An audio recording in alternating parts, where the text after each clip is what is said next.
Dear friends, ఎలా ఉన్నారు? నేనైతే చాలా బాగున్నానండి. ఇవాళ నేను మీకు పరిచయం చేయబోయే రెసిపీ తోటకూర మామిడికాయ పప్పు పులుసు. రెగ్యులర్గా మనం ఇంట్లో ఏదో ఒక దాల్ చేస్తూనే ఉంటాము. కొన్నిసార్లు డిఫరెంట్ కాంబినేషన్లో కూడా మనం పప్పుని ట్రై చేస్తే అందరూ చాలా ఇష్టంగా తింటారనమాట. సో ఇవాళ ఈ మ్యాంగో పప్పు పులుసు టేస్ట్లో అయితే సూపర్గా ఉంటుంది. మనం ఎలా చేయాలో చూసేద్దాం.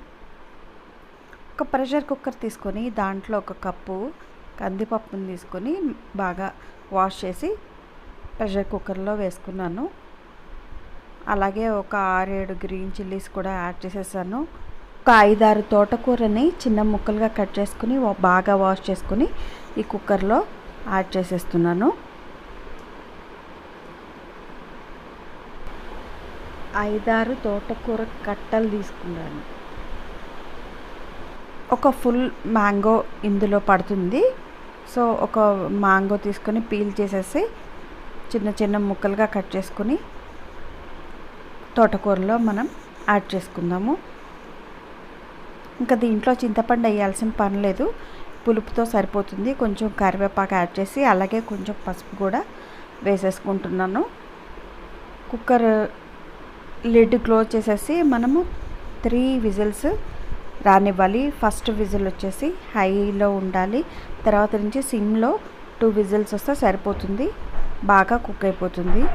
దీన్ని మెత్తగా చేయకూడదు, కొంచెం అట్లా పప్పులుగానే ఉండాలి. దీంట్లో మామిడికాయ టెంక కూడా ఉంచేసాను. అలాగే ఇప్పుడు స్టవ్ ఆన్ చేసుకుని ఈ పప్పులో మనము టేస్ట్కి సరిపడు సాల్ట్, అలాగే ఒక ఫుల్ టీ స్పూన్ కారము వేసి ఒక 5 మినిట్స్ కుక్ అవ్వాలి.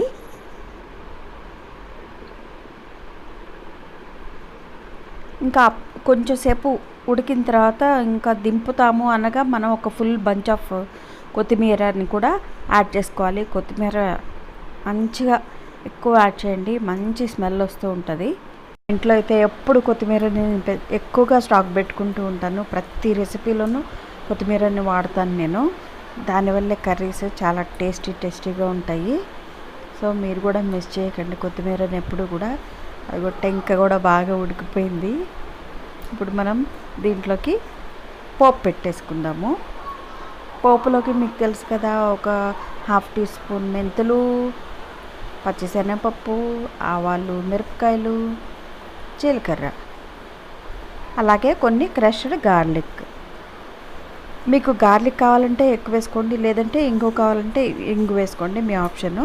ఒక ప్యాన్లో ఆయిల్ తీసుకుని నేను దాంట్లో కొన్ని ఆవాలు, ఎండుమిరపకాయలు వేసేసాను. అలాగే జీలకర్ర, మెంతులు, పచ్చిశనగపప్పు, వెల్లుల్లిపాయలు వేసేసి బాగా ఫ్రై చేసుకుంటున్నాను. ఫైనల్గా నేను కొంచెం ఇంగు కూడా యాడ్ చేసుకుంటున్నాను. ఈ స్మెల్ అంటే చాలా పప్పుకి బాగుంటుంది. సో నేను ఇంగు కూడా కొంచెం యాడ్ చేసుకుంటున్నాను. మీ ఇష్టం, మీరు ఏది కావాలనుకుంటే అది యాడ్ చేసుకోండి. మీ స్మెల్ ఏదైతే తింటారో ఎక్కువగా అదే యాడ్ చేసుకోండి. ఇంకా ఈ తిరగమూతను తీసుకెళ్ళి మనం పప్పులో యాడ్ చేసుకొని సర్వింగ్ డిష్లోకి సర్వ్ చేసుకోవటమే. చాలా టేస్టీగా ఉండే మ్యాంగో తోటకూర పప్పు పులుసు రెడీగా ఉంది. హాట్గా నెయ్యి వేసుకొని మీరు కూడా ఈ రెసిపీ చేసుకొని ఎంజాయ్ చేసేయండి. Thank you for watching my video. Signing off, Vijaya.